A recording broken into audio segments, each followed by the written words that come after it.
There you go. Okay, it's now recording.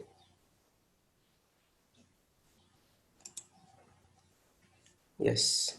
Okay, so hopefully when I finish this exercise, when I finish this class, I will send you the link on Facebook Messenger. Just wait for me and everything will be fine.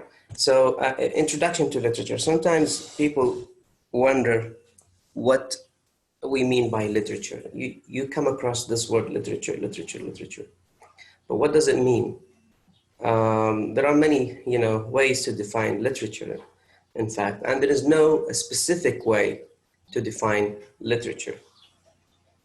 But we will look at the book and how it defines the word literature.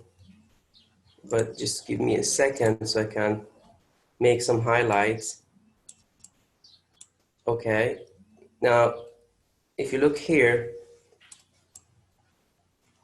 and this is very important here, anyone who has any sense of what a horse is rebel against Bitzer's lifeless picture of that animal and against the gargantuan view of reality. As these first scenes of hard times lead us to expect in the course of the novel, the fact-grinding Mr. Gradgrind learns that human beings cannot live on facts alone, that it is dangerous to stunt the faculty of imagination and feeling, that in the word of one of the novel's more lovable characters, people must be amused. Through the downfall of an exaggerated enemy of imagination, Dickens reminds us why we like and even need to read literature. So if you look here in this paragraph, okay, in this paragraph, there is something interesting here about literature, which is first we have, let me highlight it. We have the faculties of imagination and feeling. So literature has to do with the faculties of imagination and literature, because when we write literature, most of the time we imagine, okay, and we also express our feelings and also the characters' feelings. So so part of the definition of literature is that it is an imaginative, way of writing. Okay, and second thing is that when we write literature, okay, there must be some, some amusement. Okay, so people must be amused. It means that they have to enjoy reading literature. Now, when I say enjoyment, it does not mean that it has to be happy literature. Sometimes you enjoy reading sad literature, horror literature, detective stories, all kinds of crazy stuff. So amusement can be, positive or negative. Okay. So I forgot to turn on the YouTube, so you can watch live, but that's fine. I'm gonna drink my milk. All right. Here you go.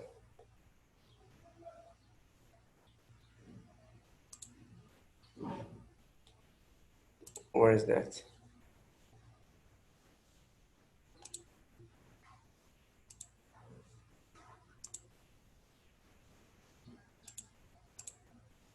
All right. So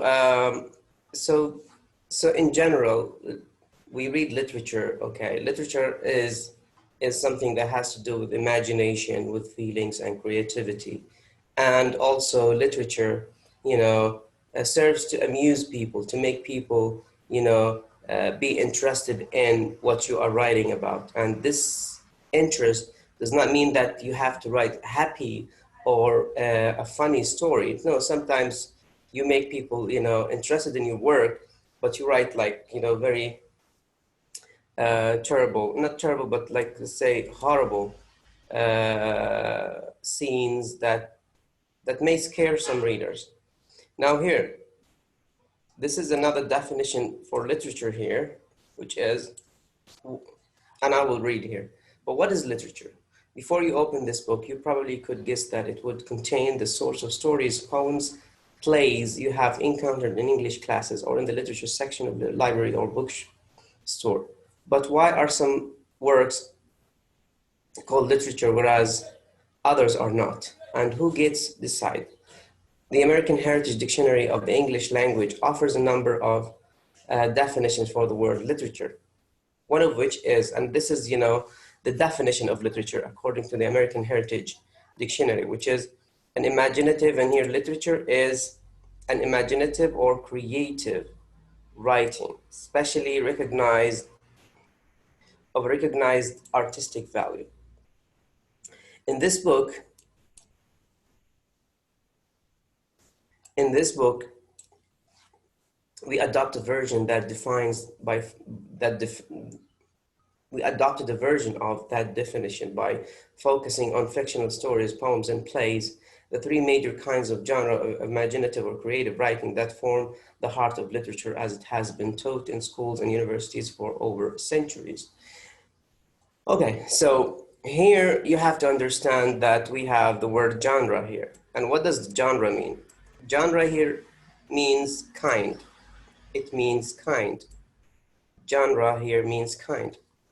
And in literature, as mentioned here, we have three types of genres in literature that we have to focus on. The first genre is fictional stories. That's the first one. The second one is poems.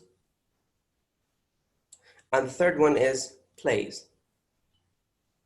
So sometimes, if I wanna explain this, this is the whiteboard. Let me use it. Okay. So I don't know if it types here. Let me see. Yeah, the text here. So here, if I wanna define or divide literature into genres, so literature is divided into three main genres. Genres mean kinds, okay?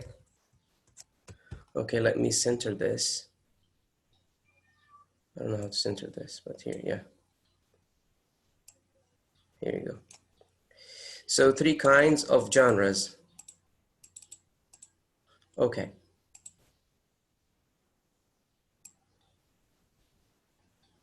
Now, what are these three genres here? So the first one is poetry. Okay. So any poem that you read or you come across is called or is categorized under the genre of poetry. Now I don't want to give you a lot of types of poems, but let me show you some kinds of poems that we will read in the future. For example, the lyric or the lyrical poetry. Okay, we have, for example, ode. We have ballads. We have sonnets. We have, what else? We have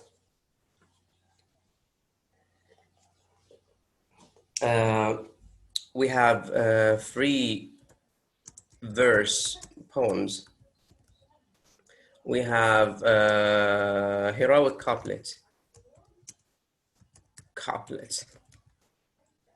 and many others.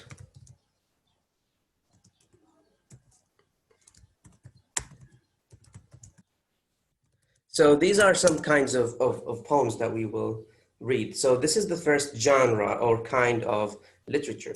Now the second one, which is drama. Drama here has to do with plays or writing, not writing plays, but reading plays. Okay. Now, drama, for example, I'm sure that many of you heard of Shakespeare, and Shakespeare, as many of you know that Shakespeare is a famous person, and he wrote many plays in the past, and everyone is interested in reading his plays. So drama is part or the second genre in literature that we have to understand. Now, what kind of dramas that we have? We have, for example, we have tragedy, we have comedy, we have tragedy, comedy. What else? Tragedy, comedy.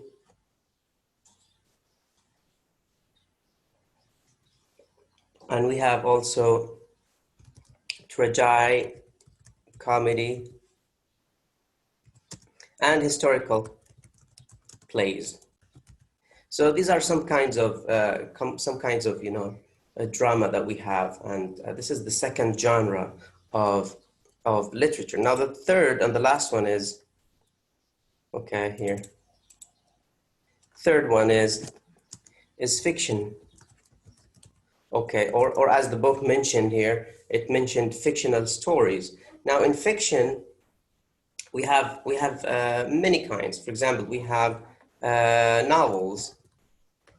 Okay, we have short stories.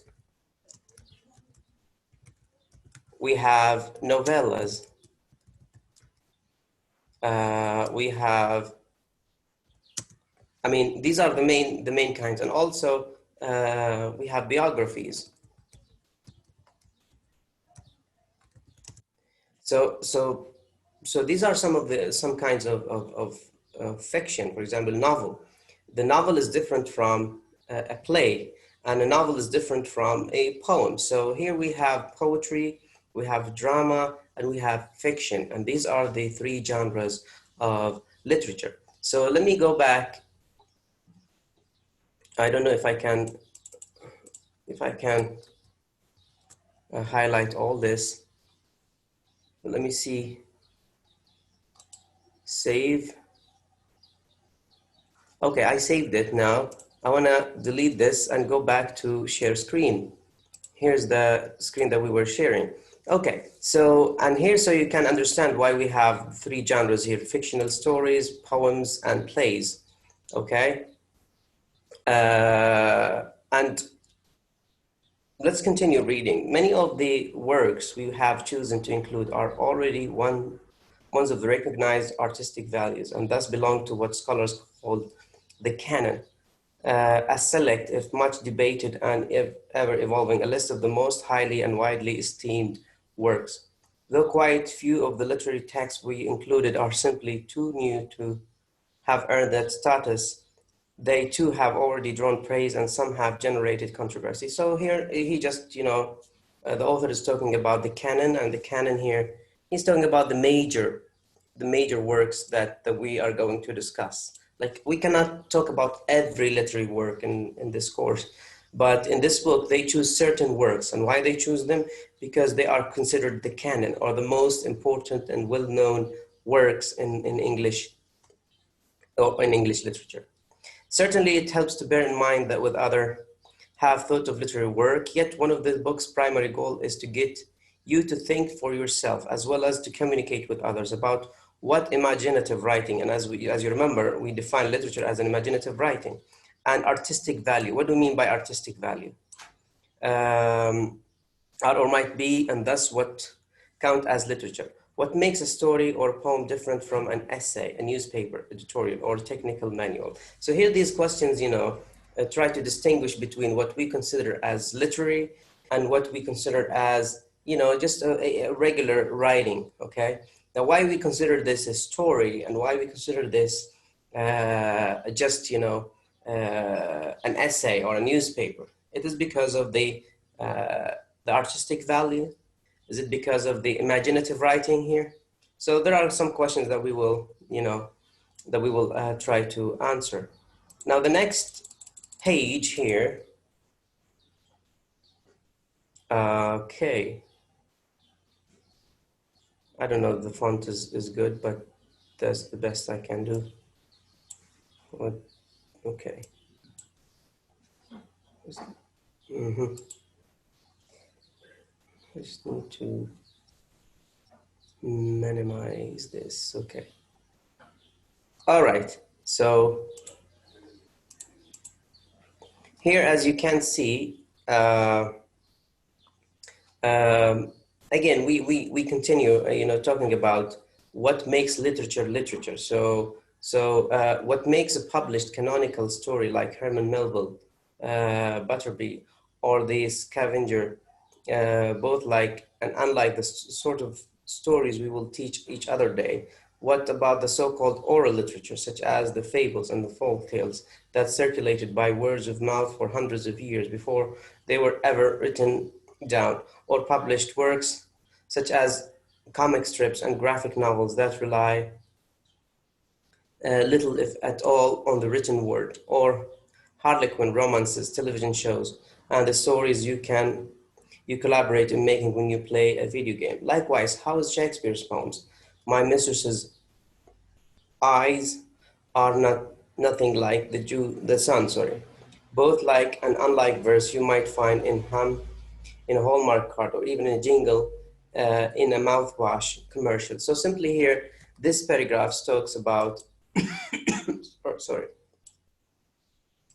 this paragraph, the whole paragraph talks about uh, what is considered as literature and what is considered as not literature. In fact, what this paragraph is saying is that it is hard to define or to decide what is literary and what is not literary. Why? Because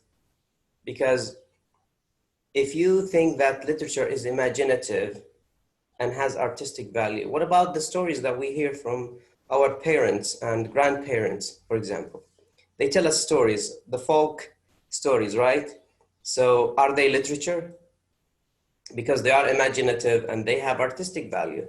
So are they literature? So simply in the end, there's a difficulty in defining literature, and the best way to look at literature is that literature has to be, or not has to be, but it may include imagination, and also it may have artistic value. I said it may because not every literary work has these features.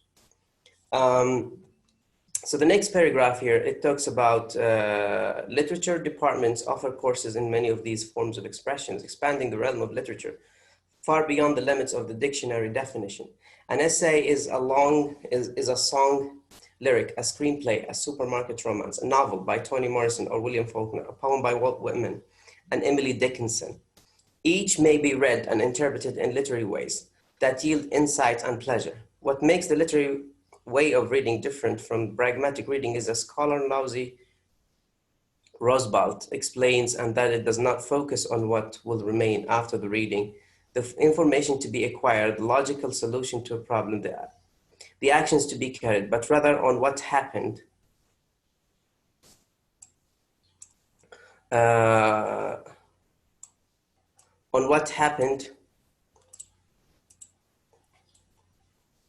during the reading. The difference between pragmatic and literary reading, in other words, and here it is very important here to distinguish between these two things, and I may ask you in the exam about that, is that, in other words,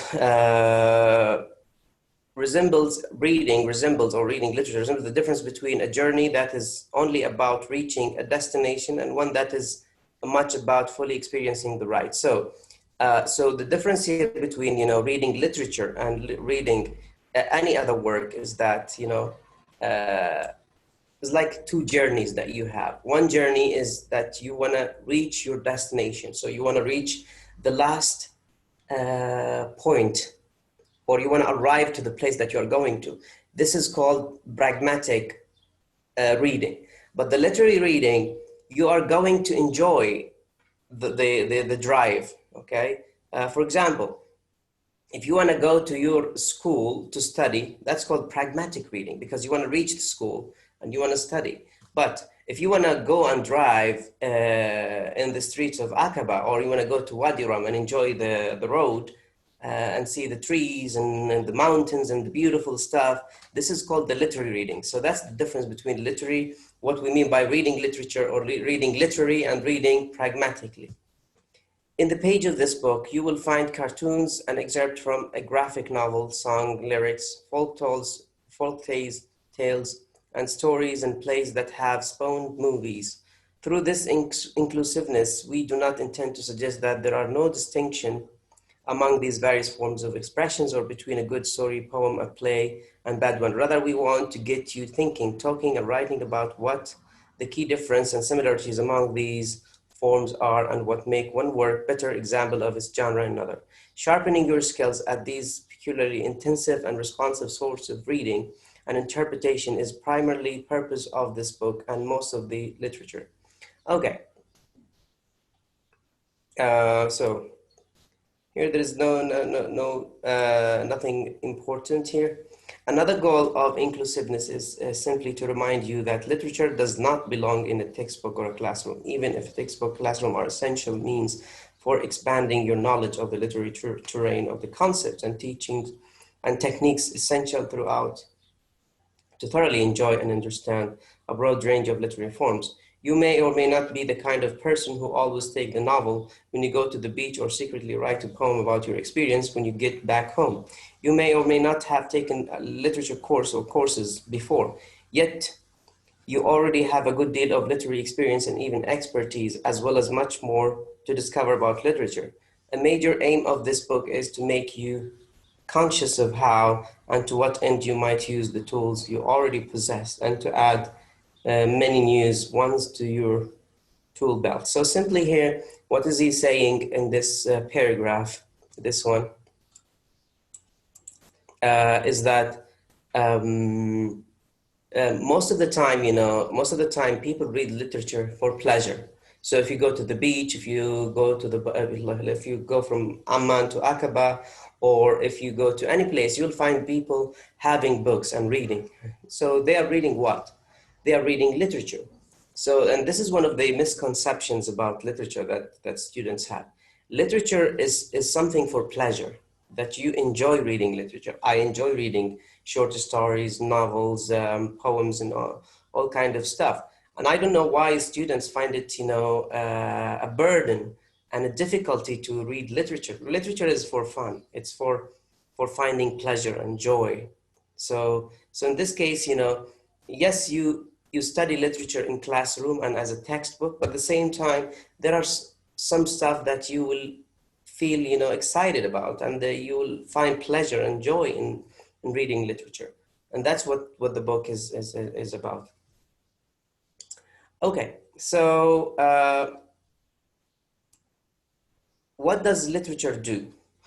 Okay, and this is a very important question. What does literature do? One quality that will differentiate stories, poems, and plays from other kinds of writing is that they help us move beyond and probe beneath abstraction. So that's the first thing. So they help us, is that they help us move beyond and probe beneath abstraction by giving us concrete and vivid particulars. Okay.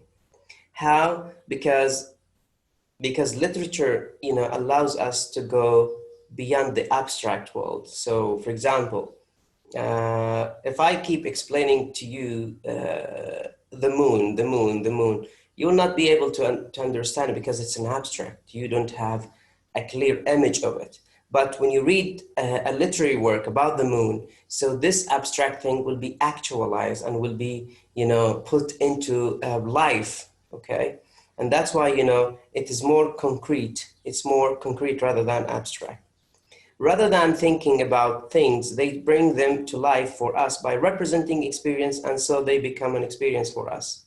One that engages our emotions, imaginations, and all of our senses as well as our intellect. So simply here, what the literature guys do is that they represent. So they bring the abstract things to life by what? By representing experience, and so they become an experience for us, one that engages our emotions, imaginations, and after all, senses, and as well as our intellect. So what does that mean? It means that literature creates life. It creates the past. So let's say Shakespeare. Now, when we read Shakespeare, okay, simply we find Shakespeare creating the life of the 16th century. So we as readers, When we read Shakespeare's, we go back 400 or 500 or 600 years ago to see what was going on at that time. And this is how literature, operates, is that anything that is abstract become actualized and become or is represented by the work itself. And in this case, because of this creation and bringing things into life, we engage our emotions and imagination in this kind of work. As the British, and then I will continue reading now. As the British poet and critic Matthew Arnold put it more than a century ago, the interpretation of science do not give us this intimate sense of objects as the interpretation of poetry give us. They appeal to a limited faculty and not to the whole man. It is not Linus who gave us the true sense of animals or water or plants, who sees the secret for us, who makes us participate in their life. It is Shakespeare, Wordsworth, and Keats. So here again, this is like, it supports the idea that I explained here, which is, this is very important, by the way. This explains that, that these writers such as Shakespeare, Wordsworth, and Keats, these are literary work, or the literary writers or writers of literature. They give life to animals, water, and plants more than the science itself. The science describes life, but literature gives life to life. What does that mean is that, science can explain that this is a rock or this is a mountain. But in literature, mountain can speak and can talk. A stone can speak and talk. So simply, literature can represent and can allow, things to speak and to interact with human beings. And that's why, literature has an upper hand over other, fields of science. To test Arnold's theory, compare the American Heritage Dictionary rather than dry definition of literature with the following poem, in which John Keats described his first encounter with a specific literary work.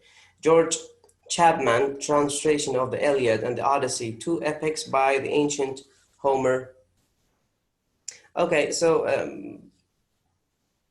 wait, which page is this, I think? Let's go to page 4. Now look at this poem. We will look closely at this poem and explain it to you, okay? But just we will explain it in general. This is a poem by the poet John Keats, and let me read it, and then we will comment on some of the stuff here. Much I have traveled in the realm of gold, and many goodly states and kingdoms seen. Round many western islands have I been, which bars in fealty to Apollo's hold.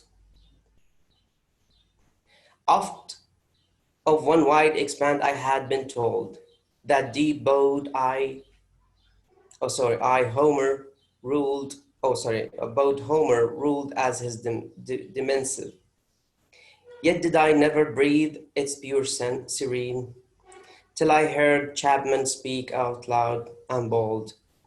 Then felt I like some water of the skies, when a new planet swims into his ken, or like stout cords, when with eagle eyes he stared at the Pacific, and all his men looked at each other with a wild surmise, silent upon a peak in a daring. So here, this is a poem, and I'll explain it to you now. I'll show you what it means here. Just give me a second. Okay. So here, now the speaker here, or the person who speaks this, the speaker here, that is talking here in this poem, said, "Much have I traveled in the realms of gold, and many goodly states and kingdoms seen." Now, these two lines explains that, as a poet, you allow this person to travel in the realm of gold. Why you are allowed to travel in the realm of gold? Because simply you have imagination. You do it not in actual life, but you do it in imagination. And that's why literature gives you life to do this, okay? And many goodly states and kingdom seen. So the speaker is saying here that he went to many countries and many kingdoms. He saw many countries and many kingdoms. He saw it through imagination as well. The speaker may not, have left his country, but through imagination, he can go to all countries all over the world. And this is, again, this can be done by literature, because in literature, you can create life. Round many western islands have I been, which bars in fealty to Apollo hold. And here, he also talks about the islands, many western islands that I have been, which bars in fealty to Apollo hold. All these islands he visited, through literature. And here you have note number 1. You see that note number 1 here? I want you to go to foot number 1 here. Sorry, number 2. Apollo here, it explains Apollo is a Greek god of poetry and music. Fealty, literary, the loyalty owed by a vassal to his feudal lord. So simply here, the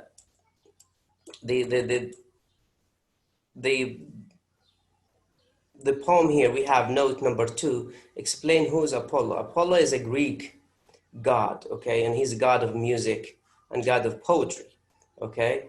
And now the writer is saying that, or the speaker is saying that he's able to travel, he's able to see many states and kingdoms, and he's able to go to the past, to the Greek past.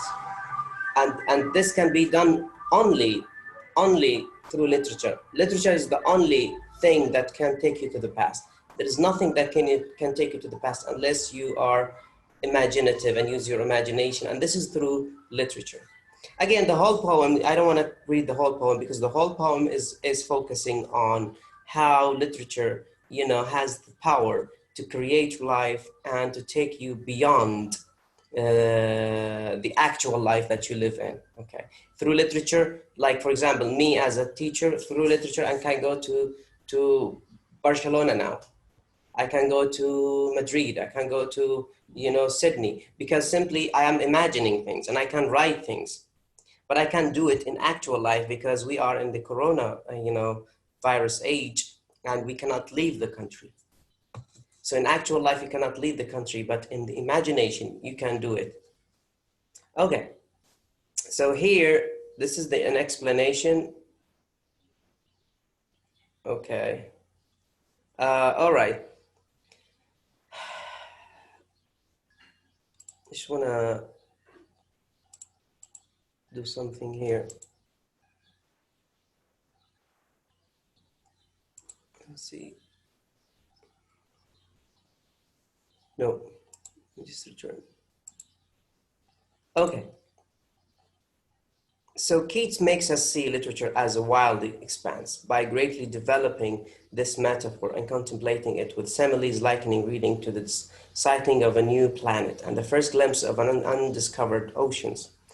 More important, he shows us what literature means and why it matters by allowing us to share with him the subjective experience of reading and the complex sensation it inspires.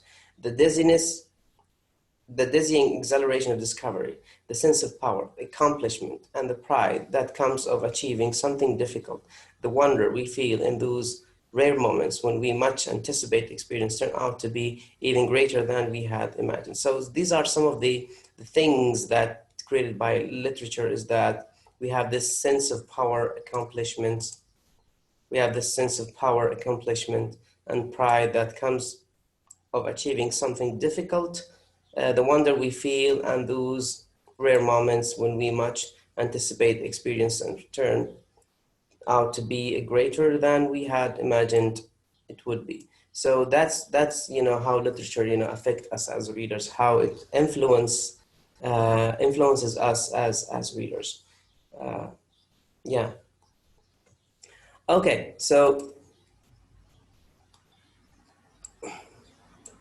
it isn't the definition of the word alone that bring this experience to life for us as we read Keats' poems, but also their sensual quality, the way the word look, sound, and even feel in our mouth because of the particular way they are put together on the page. So here simply, this poem is able to take us into another world, okay, through words and through sounds and through sensual qualities. You know, sensual here, it has to do with the senses, like, you know, feeling, smelling, smiling, all kinds of senses, okay? The sensation of excitement, of racing heart and mind, is reproduced in us when we read the poem. For example, notice how the lines in the middle run into each other, but then Keats forces us to slow down at the poem's end, stopped short by the dash and comma in the poem's final line. And as okay, generally speaking, here, just this paragraph talks about how literature through words, or how this poem through words can create a life and can take us to another realm and into another world. Okay, what are what are the genres of literature? Do you remember the whiteboard that I show you here? This will explain what I explained to you before, the genres of literature, but we will read it to understand it more fully here. The conversation that is literature, as well as the conversation about literature, invite all comers, requiring neither a visa nor a special license of any kind. Yet, literary studies, like all disciplines, have developed its own terminology and its own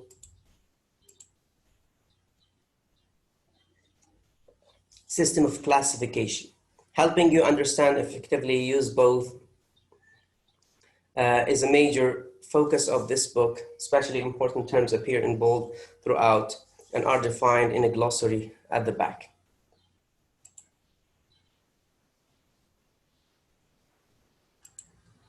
Okay, some essential literary terms are common everyday words used in a special way in the conversation about literature. A case in point, perhaps, is the literary criticism, as well as the closely related term literary critic. Despite the usual connotation of the word criticism, literary criticism is called criticism not because it is negative or corrective, but rather because those who write criticism ask searching, analytical, critical questions about the works that they read. Literary criticism is both the process of interpreting and commenting on literature and the result of that process. If you write an essay on the play Hamlet, the poetry of John Keats, or the development of the short story in the 1990s, you engage in literary criticism. And by writing the essay, you become literary critic. So here, there are many terms that we will be introduced to in literature. And some of these terms, you know, or one of these terms is literary criticism or literary critic. What do we mean by literary criticism and literary critics?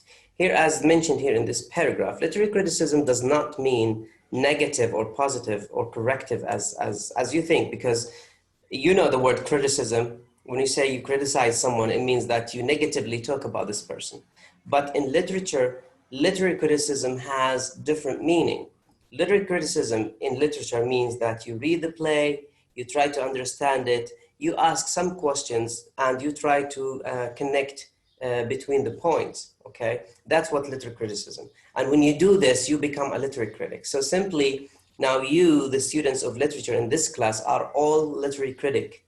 Why you are literary critic? Because you are going to read literature and you are going to analyze literature and you engage in this thought process by trying to understand literary works. Similarly, when we classify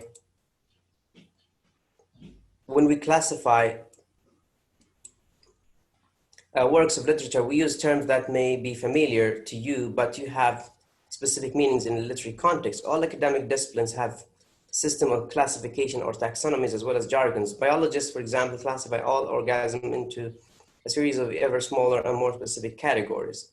Kingdom, phylum, division, class, order, family, that's not important. Classification and comparison are just essential in the study of literature. We expect a poem to work in a certain way. For example, when we know from the outset that it is a poem and not, say, a factual news report or reports or a short story, and whether consciously or not consciously we compare it as we read to other poem we have read in the past. If we know further that the poem was first published in the 18th century, we expect to work differently from one that appeared in the latest New Yorker. Indeed, we often choose what to read, just as we choose what movie to see, based on the class or the order of the book or the movie we like, or what we are in the mood for the day, the horror, comedy, action, or science fiction. So simply here, this paragraph, the whole paragraph talks about the specific terminologies or the specific terms that are associated with literature, okay?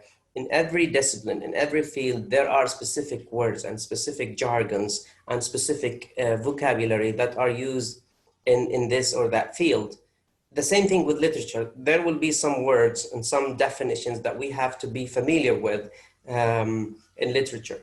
And that's why, you know, we will try to see what kind of words and what kind of terminology that we need to understand in literature. All right, so I ask you to read page number 6. So that's I think that's the last. That's the last.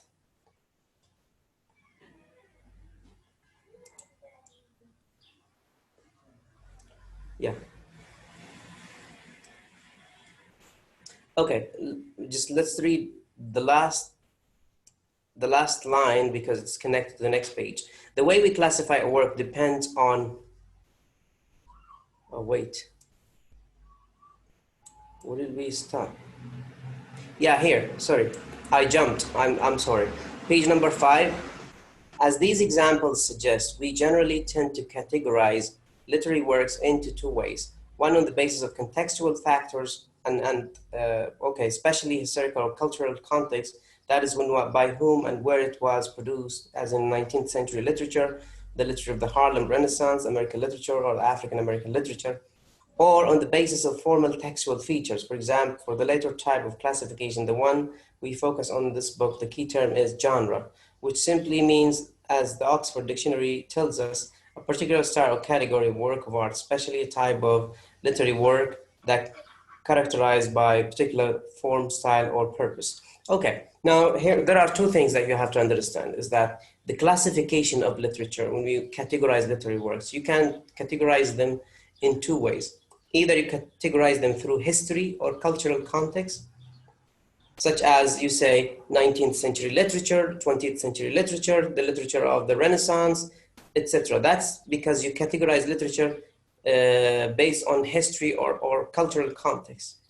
But there is another way for classification of literature, which is the formal or textual features. Now, what are the formal features of a poem? What are the formal features of a play? What are the formal features of, of a novel or fiction in general? So there are two ways. Either you distinguish or categorize literature historically, or you do it through formal textual features. Now, I think we are going to focus more on the formal textual features here, or we will focus on the second point. And here is another, an interesting definition for genre. You may consider this as a definition for genre here. Okay, so genre means, as the Oxford Dictionary tells us, a particular style or category of work of art, a type of literary work characterized by a particular form, style, or purpose. Now, why we call, as I said before, why we call this a play? Because simply a play has certain formal features. Why we call this a poem? Because a poem is different from a play. Why we call this fiction or a novel? Because a novel is different from a poem and is different from a play. So these formal features divide literature into genres or into types, into genres or into types. Apply rigorously, genre refers to the largest categories around which this book is categorized. Fiction, poetry, drama. And I think I mentioned this in the whiteboard that I mentioned before. The word subgenres applies to smaller divisions with genres and word kind to subdivision within subgenres. Subgenres of fiction include the novel, novella, and short story. You remember that at the beginning of the class? I talked about this. So we have genres, main genres, three main genres: poetry, fiction, drama. And we have then subgenres. In poetry, we have lyrics, we have ballads, we have odes. In drama, we have tragedy, we have comedy, we have tragicomedy. In in fiction, we have novella, we have novel, and we have short stories. So we have the three main genres, and we have many subgenres. Okay. Kinds of novel, in turn, include things like the buildings roman or the epistolary novel. Similarly, important subgenres of nonfiction, including the essay, as well as biography and autobiographies, and the memoir in particular of a particular, and so on. So here, simply, you know, what the author is saying is that the first thing that comes is the genre, and then we have the subgenres, and then we have, under the subgenres, we have other divisions and divisions and divisions for literature. Okay.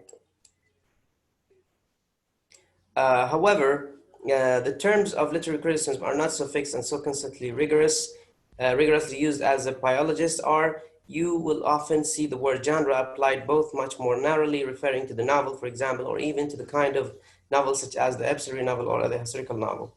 The way we classify a work depends on which aspect of its form or style we concentrate on, and categories may overlap. When we divide fiction, for example, when we divide fiction, for example, look at the interesting division of fiction into subgenres, novels, novella, and short story. We take the length of the work as the salient aspect. Novels are much longer than the short story, but other fictional subgenres, detective fiction, gothic fiction, historical fiction, science fiction, and even romance are based on the types of a plot, characters, and settings, and so on, that are customarily featured in these works. These later categories may include works from all other length-based categories. There are, after all, Gothic novels, think Stephen Mayer's, as well as Gothic short stories, think Edgar Allan Poe. So here, simply what's going on here is that they give you example of how genres and subgenres are divided. For example, what is the difference between a novel? The difference between a novel, a novella, and short story. Now, a novel is much, and as mentioned, the novels are much longer than short stories. So if you read, for example, a 10 or 20 page book, that's called a short story. But if you read 300 or 400 pages, that's called a novel. Now, novella comes in between. It's shorter than a novel and bigger than a short story. So novella is like, 60 to 80, maybe 100 pages. That's called novella. So novel is the largest one, short story the smallest one, and in between you have the novel. These are the main three subgenres of fiction, okay? But we also can categorize, as we can see here, but other fictional subgenres, detective fiction, gothic fiction, historical fiction, science fiction, and even romance are based on the type of the plot, characters, and settings. So what does that mean? It means that not all the time we divide subgenres according to their length, like the novel, novella, and short stories, or according to the word count, bigger, smaller, but sometimes we categorize them according to their plots, characters, and settings. For example, if we have a story that has a detective, like we have a crime and a detective, so this is called, it's called a detective fiction. If we have a story that talks about history in the past, then this is called historical fiction. If we have a story that talks about horror and jinnis, ghosts, and all kinds of crazy stuff, this is called gothic fiction. So in this case, these categories here are divided according to the plot. So according to the plot, what kind of content is there? And according to characters, what kind of characters we have here? And according to the settings. For example, look at the historical fiction. If we have, in the historical fiction, if we have, let's say, Iraq in the 16th century or in the 15th century, okay, that's a historical fiction, right? And if we have, for example, figures, like famous figures, but real figure, that's called also historical fiction. Gothic fiction, when we have, these crazy jinnis and ghosts and crazy stuff, that's called Gothic fiction. And detective, you know what detective is, which has to do with, you know, a crime that cannot be solved, and there is a detective who try to find or solve the problem. Science fiction also, it has to do with science. I think Harry Potter is a science fiction, and I'm sure that some of you have read this. And romance also is another story about love, etc., and etc. Okay, so these are the way we categorize, you know, fiction. Another thing here, a few genres even cut across the boundaries, dividing poetry, fiction, and drama, and nonfiction. A prime example is satire. Any literary work, whether a poem, a play, fiction, or nonfiction, in which prevailing vices and follies are held up by ridicule. Examples of satire may include poems such as Pope's Donizetti, plays, movies, and televisions from the multi, whatever names here. Okay, the work, okay, okay.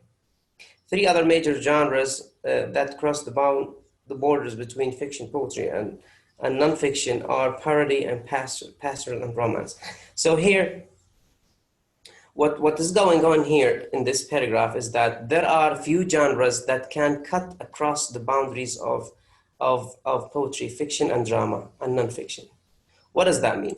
It means that before we divide genres according to the length, according to the content, the plot, the character, the setting, but now we have a problem, which is that sometimes a few genres can be found not only in one kind of literature, but in different kinds of literature. For example, satire. Satire can be found in three: in fiction, in poetry, and drama. Satire can be found in fiction, poetry, and drama, and this is called cross, or what they call it here, cross the borders. Cross the borders. It means that it moves from fiction to drama to poetry. One of these things is called satire. What is satire? Now here's the definition of satire. Uh, any literary work, whether a poem, play, or fiction, in which the prevailing vices and follies are held up to ridicule. Okay, it means that it ridicule or make fun of the follies or the vices of the people. So, and that's called satire. When you criticize a society by making fun of them. And these are just some examples of satire. I don't think it's important to know. Just read these words, but know that satire is a cut across the boundaries of genres. And the last line is very important, which is there are other major genres that cross the boundaries or the borders between fiction, poetry, and drama and nonfiction, such as parody, pastoral, and romance. You may look up these words in the dictionary, because I cannot explain every word here, and they will be explained later on too. Individual work can thus belong simultaneously to multiple generic categories and observe some conventions of genre without being example of that genre in any simple or straightforward way. The Old English poem Beowulf is an epic, and because it is written in verse, a poem, yet because like all epics, it narrates a story and it is a work of fiction in the more general sense of the term. So this paragraph, you know, talks about how genres sometimes, you know, can be collapsed in the sense that sometimes genres can be both, or not only both, but they can be fiction, poetry, and drama, fiction, poetry, and drama. For example, Beowulf, that's one of the old poems, okay? It can be read as a fiction, it can be read as a poem, and it can also be read as a drama or as a play, because it has characters, it has acting. So in this case, genre sometimes collapse and sometimes, you know, can move from one genre to another. That's all for today. I know that's just too much stuff that we explained today. I hope that this video will be very clear. And what I want you to do, guys, is that please read the book by yourself and look at the video and listen to what I said. And if you have any question, please write it down. You may ask me, or we may have another class to explain some of the points of confusion that you have. Thank you very much for today, and have a wonderful and blessing day.